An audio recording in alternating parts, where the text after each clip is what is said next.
Muy buenos días a todos y a todos, sean bienvenidos a esta clase de estudios sociales. Espérenme que se me cerró el libro de texto. Espero que hayan tenido una buena noche, que hayan descansado sobre todo para reponer energías, ¿verdad? Así que pues este día vamos a trabajar una clase más, por ahí te veo presente, muy bien, ya están poniendo presente, gracias por la asistencia. Vamos a desarrollar una clase más para aquellas personas, antes de iniciar, aquellas personas que están pendientes todavía o que salieron bajitos en la nota de laboratorio, pues ayer ya no los pude, muchos me escribieron que si lo podía poner más tarde, pero a esa hora pues yo salgo a las 4 de acá de trabajar y a esa hora pues voy de mis familiares, me dedico a hacer otras cosas y lo último que hago es las cosas ya de acá del colegio, ¿verdad? Entonces, pero de igual manera la oportunidad siempre está. Ustedes, los que estén pendientes o los que tengan nota baja, pues vamos a trabajar el día de ahora a partir de las 3 de la tarde en su laboratorio, ¿ok?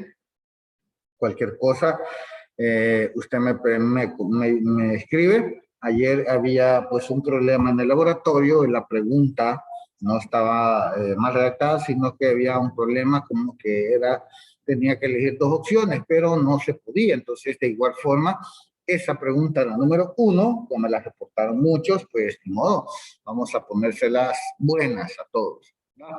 Así que haya guardado la grabación. Así que pues no se preocupe que para todo hay arreglo, ¿verdad? Menos para la muerte, porque eso sí nos lleva y nos deja rapidito. Pues bueno, dicho esto, pues para este día, déjeme, la voy a compartirle perdón.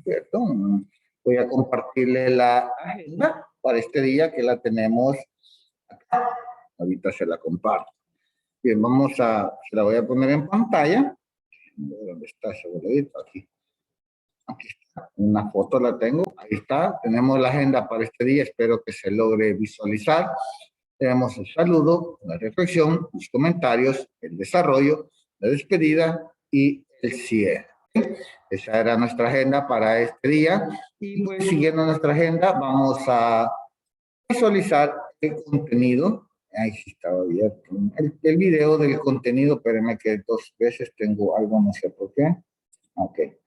Bien, vamos a visualizar el video del contenido socioemocional. Le voy a pedir mucha atención, por favor, y luego voy a preguntar acerca de este video. Pongamos atención, por favor, solo me voy a silenciar y luego hablar. ¿Será posible tener control sobre las emociones o debemos resignarnos a que dominen nuestros actos?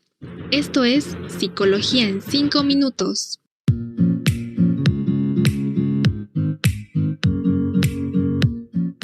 Seguramente, alguna vez has llegado a pensar que hay emociones positivas y emociones negativas. Por ejemplo, cuando se trata de felicidad y alegría, creemos que es algo positivo por las experiencias agradables. O por el contrario, la tristeza y el enojo son negativos, porque producen una experiencia emocional desagradable o porque ocasiona reacciones violentas y pensamos que eso no es bueno. Existen 4 tipos de emociones básicas que han evolucionado hacia sentimientos más complejos. Estas emociones son miedo, ira, alegría y tristeza, y se pueden presentar e identificar en todos los individuos del mundo e incluso de las más diversas culturas, por lo que no podemos evitar sentirlas, ya que las emociones están ahí porque tienen una función de supervivencia y nos impulsan a actuar. Si se eliminan las emociones negativas, también se estarían eliminando poderosos motivos de la conducta, como la huida o agresión frente a una amenaza. Entonces, no es que las emociones sean negativas o positivas, sino que se consideran positivas y negativas a las reacciones que ocasionan. Por ejemplo, cuando sientes miedo, tu cuerpo se prepara para huir, y esto no es malo o negativo, solo está intentando sobrevivir. Por eso resulta complicado controlar las emociones con fuerza de voluntad, porque estas respuestas emocionales son necesarias y automáticas. Sin embargo, en algunas personas no están reguladas adecuadamente y puede ocurrir que se disparen en situaciones donde no existe una amenaza real, provocando ansiedad, o que sea incapaz de desactivarse con el paso del tiempo, como ocurre en la depresión. Así, el problema en sí no son las emociones, sino la manera en cómo nosotros las manejamos. El manejo emocional implica que nosotros tenemos el control de nuestras emociones y no que las emociones nos controlen a nosotros. Además, la forma en la que interpretas tus emociones puede cambiar la manera de cómo las vives. Para controlar las emociones existen múltiples técnicas. Aquí te mencionaré solo algunas, que son eficaces para minimizar o incluso detener las reacciones emocionales intensas. Identificar emociones. Es necesario que identifiques, entiendas y definas tus emociones. Esto te ayudará a poder gestionar la intensidad de estas. Analiza y reconoce tus emociones. Encuentra el motivo de tus emociones. A largo plazo, la clave no es luchar contra ellas, sino en reconocerlas y saber por qué te ocurren. Sé honesto contigo mismo sobre el por qué estás triste, enojado o nervioso. Conocer la verdadera razón de tus emociones te ayudará a tratar la causa. Detectar señales. Aquellas señales que te indican que vas camino de no poder dominar tus emociones y que te diriges hacia un estado emocional desagradable o negativo. Distracción. Las distracciones son recomendables. Por ejemplo, escuchar música, salir a oxigenarnos, a tomar aire fresco. Respira profundo. Centra tu atención. Fija tu atención en pensamientos neutrales. Así evitarás que la emoción llegue con demasiada intensidad. Piensa en el futuro más inmediato. Las emociones intensas pueden provocar que te olvides del futuro y de que tus acciones van a tener consecuencias. Aunque en el momento estés enojado y solo puedas vivir el presente, pregúntate, ¿en una semana seguiré sintiendo eso? De esta manera podrás mantener el autocontrol. Medita habitualmente.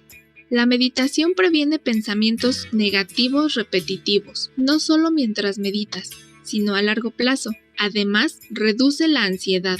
Sin embargo, esta técnica deberá ser de manera regular y realizarlo como un hábito. Escribe un diario de tus emociones.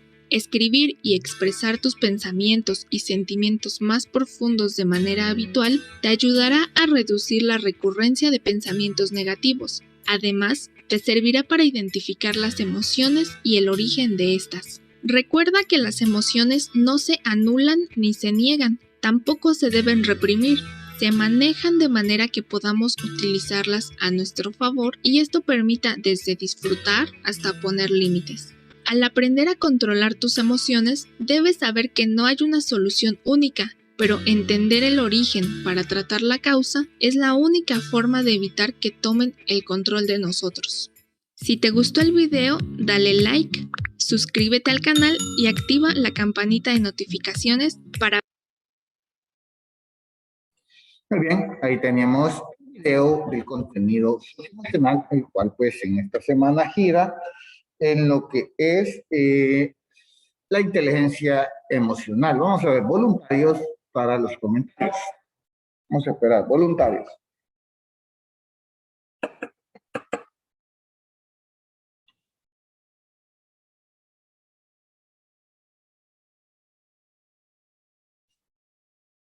Muy bien. No hay voluntarios, vamos a hacerlo de forma individual. Vamos a ver. Dice Daniela Santos, hay que saber identificar y controlar nuestras emociones. Muy bien, gracias Daniela por su aporte. Vamos a ver si hay otra persona que quiera. Ok. Otra persona que quiera participar acerca de cómo controlar las emociones. Ya sabemos que la inteligencia emocional son nuestras emociones, pero el objetivo de esto es aprender a dominar esas emociones, ¿sí? Aprender a que sabemos que están ahí, pero no las podemos reprimir, porque si no, pues seríamos una bomba de tiempo, ¿verdad? Pero sí tenemos que aprender a controlarlas, o sea, no irnos a los extremos, ¿verdad? Así que en la medida de lo posible, usted vaya controlando esas emociones, pues creo yo que ya cuando sea adulto, usted va a aprender a controlar todas esas emociones, ¿verdad? Están ahí, esas siempre van a estar y pues hay que saber identificarlas y luego controlarlas, ¿verdad? Para que no se nos hagan caso. Yo le contaba a otros grados que pues antes de este video veía otro video sobre el manejo de las emociones, en las cuales pues este señor llega a un restaurante, pide un desayuno faltando 2 minutos para que se termine y se lo niegan y se descontrola tanto que incluso saca un arma y comienza a hacer destrozos, ¿verdad?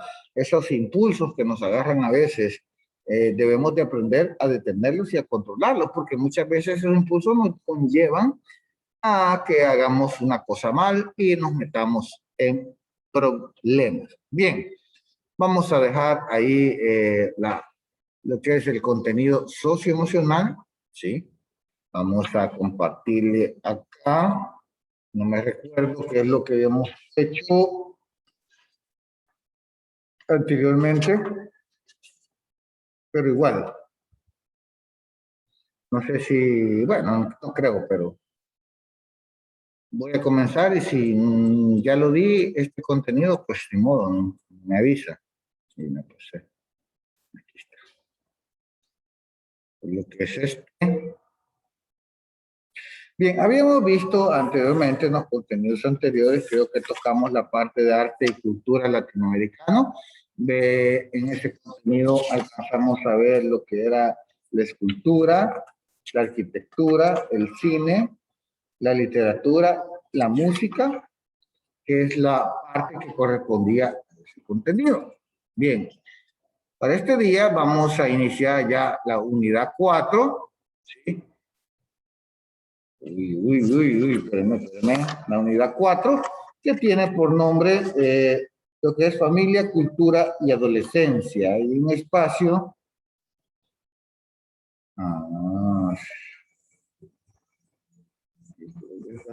Sí, en este libro.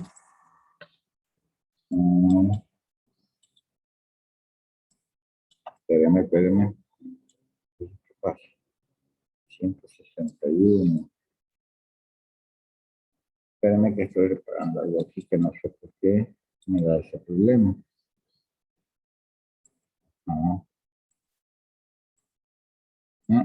Permítame. No, hombre. Sí, tienes razón. Permítame. Estaba equivocado. Bueno, le decía, vamos a trabajar. Yo creo que habíamos trabajado, terminado ese contenido. No me recuerdo. Dígame, Sandra Margarita. Profe, nosotros no hemos visto lo de la arte y la cultura centroamericana. Ok. Entonces tendríamos que trabajar ese contenido. Bueno, está bien. Gracias, Sandra Margarita. Por eso preguntaba, ¿verdad? Para que, pues, ubicarme, porque entre tantos grados, tantas secciones, pues, a veces uno se confunde y no se recuerda. Pues déjeme abrir el libro, porque estoy viendo el libro de noveno y no es el de noveno, es el octavo, por eso no me pegaban las páginas. Espérenme, permítame que está cargando, un minutillo, ya cargó. A ver, cambio, sigue cargando. Bien, ahí está. Carga, voy a abrir la ventana.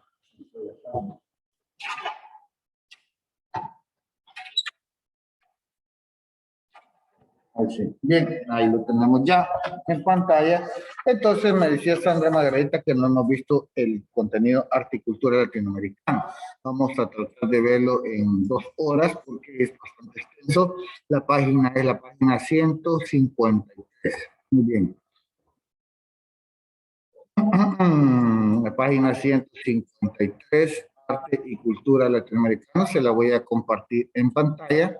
Como le decía, para este día, pues tenemos una agenda, como siempre, diseñada. Tenemos, o ya se las mostré, creo yo. Sí, yo creo que sí, ya se las mostré, ¿verdad? Pues siguiendo la agenda, pues vamos ya a la parte que corresponde el desarrollo de la clase. Decía en el libro, página 153, voy a ir un poquito rápido, así que no me voy a detener mucho porque el contenido es bastante extenso. Si usted tiene alguna duda o tiene algún aporte, no dude en abrir su micrófono o escribirme al chat. Yo estoy muy atento aquí viendo el chat para que pues, sus ideas no sean pasadas por alto.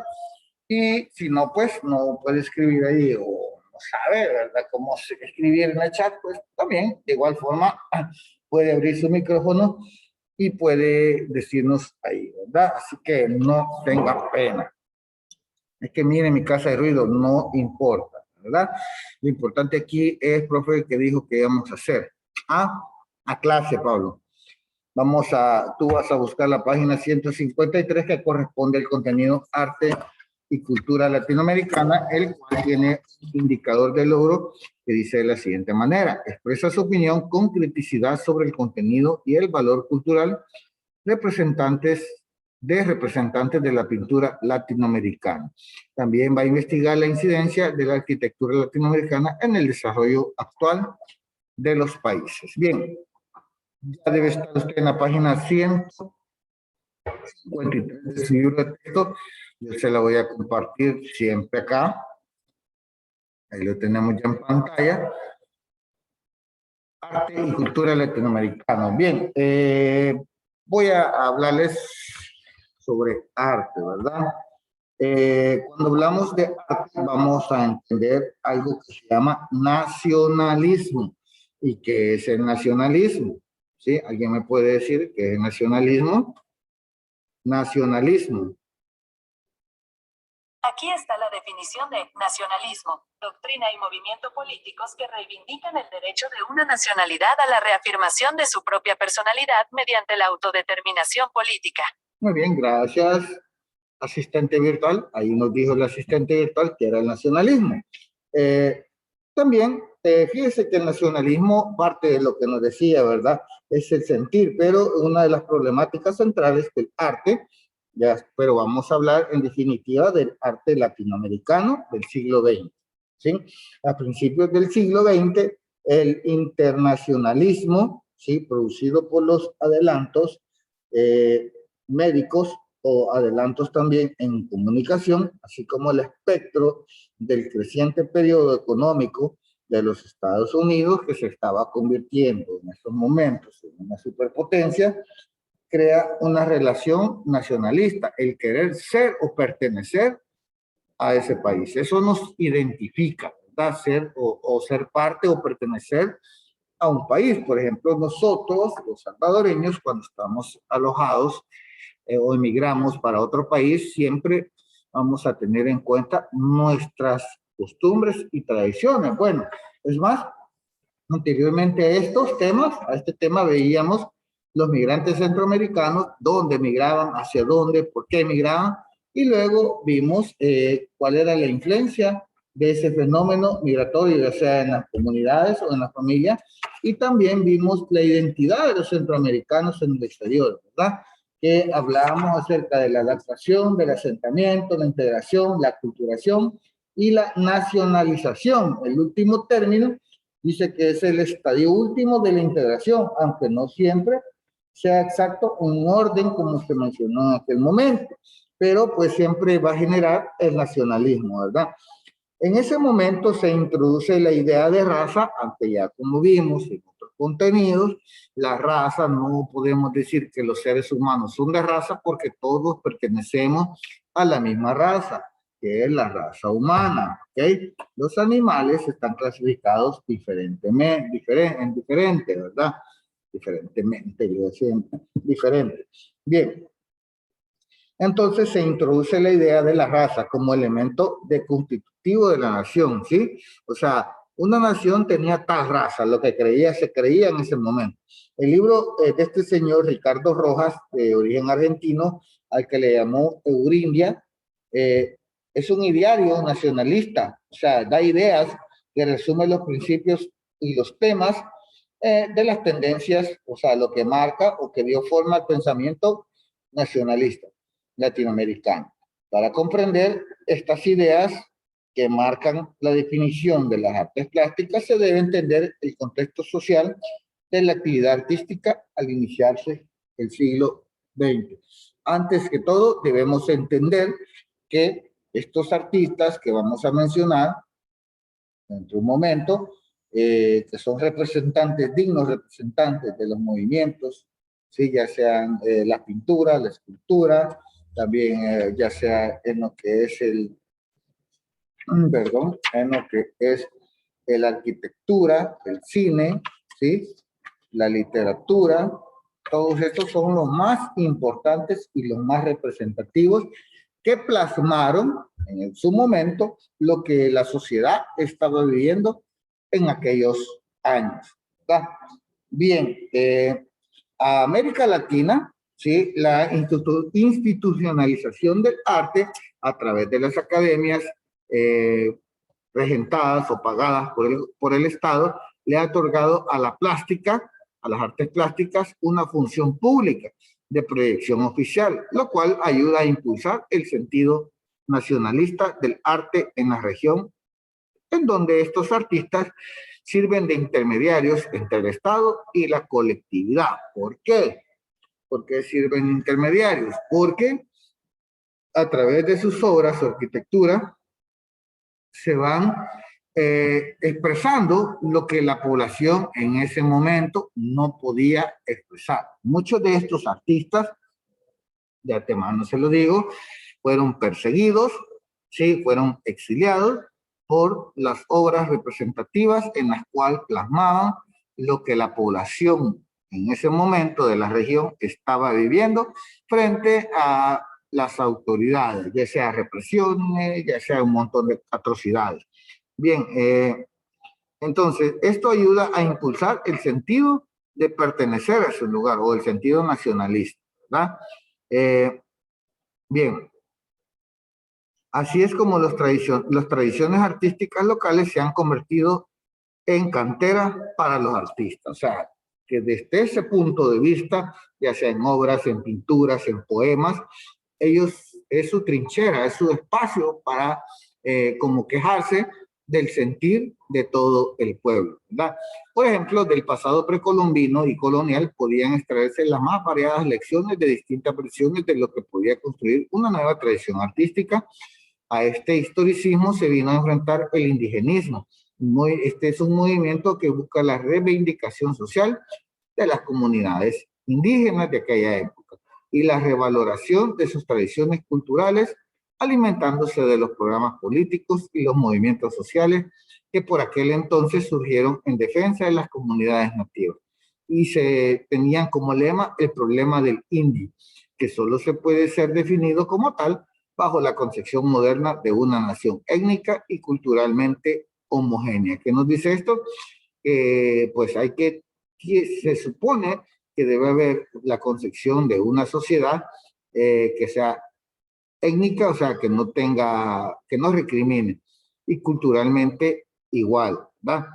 La autenticidad cultural de esto se construye entonces como el núcleo central de la problemática indigenista en las artes plásticas. El indigenismo no es más que una serie, fíjense bien, de estrategias diseñadas para satisfacer la demanda de una identidad basada en la cultura nacional, auténtica y orgánica.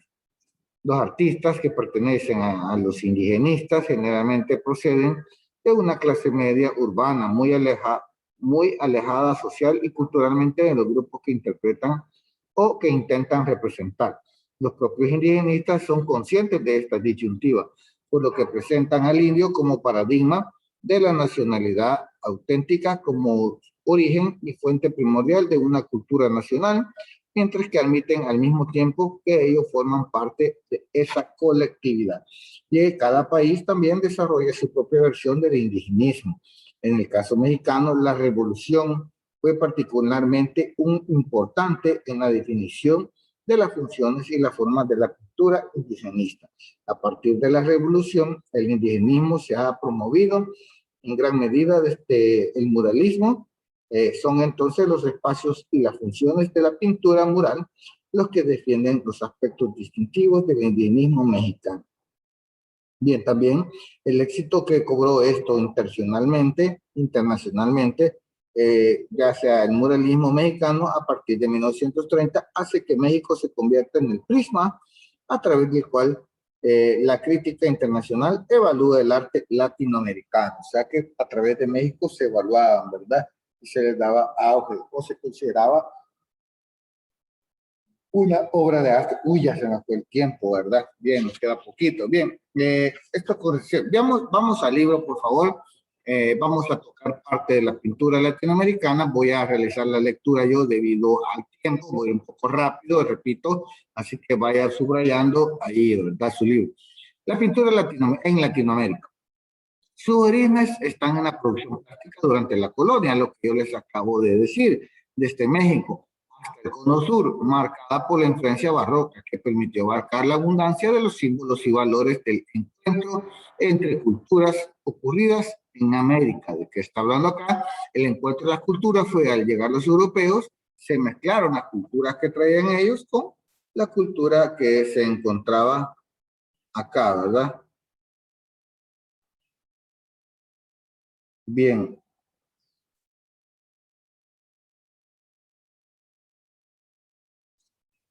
Muy bien.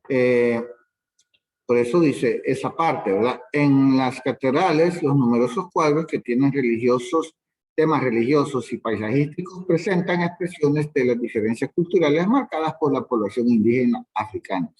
A finales del siglo XIX e inicios del XX, la Revolución Mexicana fue de importancia trascendental. Ahí surgió el fenómeno de la pintura muralista mexicana con las obras de Diego Rivera, José Clemente, David Orozco Cisneros y la famosa Frida Kahlo. Estos establecieron una estética de la revolución con antecedentes en dibujantes, ilustradores, corridos y grabadores como José Guadalupe Posada. También apareció el muralismo brasileño con sus representantes Emiliano Di Cavalcanti y Cándido Portinari. Durante el siglo XX, estas generaciones se generaron diversas corrientes en este campo artístico, entre las que encontramos el figurativismo, el expresionismo abstracto y el vanguardismo, que tuvo muchos representantes a los uruguayos como Rafael Pérez Barradas y Joaquín Torres García. Bien, hablando del indigenismo, este se desarrolló más tarde en Perú con los pintores como Eduardo Kingman, que en 1913, Leonardo Tejada en 1908 y Osvaldo Guayasamín en 1919, manifestando el realismo social como una pintura de reivindicación de las poblaciones indígenas. La crisis papelera del nacionalismo y las demandas del arte moderno llevaron al indigenismo a su crisis definitiva y a la pérdida de su hegemonía. Bien, también acá menciona, ¿sí? Bien, dentro de la pintura, eso es a nivel internacional, dentro de la pintura salvadoreña de la segunda mitad del siglo XX se destacan pintores pertenecientes a las corrientes figurativas, como Armando Solís, Fernando Llor, ¿sí? Que es aquellas muy bonitas, Antonio Bonilla y Augusto Crespín, trabajando temáticas del paisaje, la guerra civil salvadoreña y la figura humana. Respecto a los pintores contemporáneos, sobresalen Efraín Cruz, Luis Cornejo y Otto Hernández, abordando la cultura de masas y el consumismo y la denuncia de problemáticas sociales, que es lo que está diciendo, lo que yo le decía anteriormente, que pues se daba las problemáticas sociales que eran plasmadas por estos artistas, ¿verdad? Bien, en el caso tenemos al señor José Clemente Orozco, que era un pintor muralista mexicano que contribuye a recuperar la técnica, el diseño y los temas de la pintura al fresco. Está considerado como uno de los más destacados muralistas desde los tiempos del Renacimiento. Orozco nace en Zapotlán, Jalisco, el 22 de noviembre de 1983. Conoce al taller del grabador José Guadalupe Posada, el cual le impresiona y le influencia y marca toda su obra. En 1922 se une a Diego Rivera y a David Alfaro Siqueiros en el Sindicato de Pintores y Escultores, que busca recuperar el arte y la pintura mural bajo el patrocinio del gobierno mexicano. Una de las primeras y más destacadas obras era la serie de murales que hizo para la Escuela Nacional Preparatoria sobre la conquista y la colonización y la Revolución Mexicana entre 1927 y 1934. También trabaja en Estados Unidos realizando un grupo de murales para la New School for Social Research de Nueva York, algo así, ¿verdad? Y en Pomona College de California pinta un mural con el tema del héroe griego Prometeo encadenado o Prometeo. Sus murales para la biblioteca de Becker en el Dartmouth College de 1932 al 34 escenifican la historia de América con la serie La llegada de Quetzalcóatl, El retorno de Quetzalcóatl y Modern Industryman.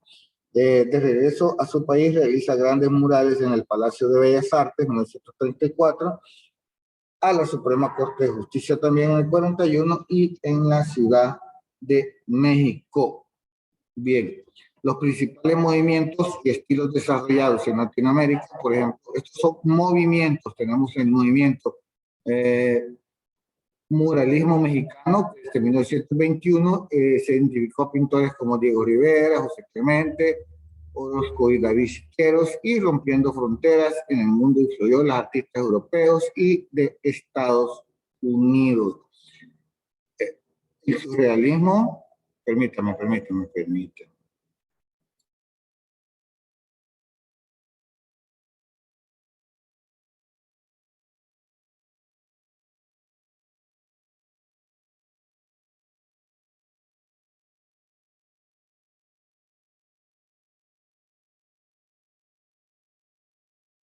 Volviendo al punto, decíamos los movimientos.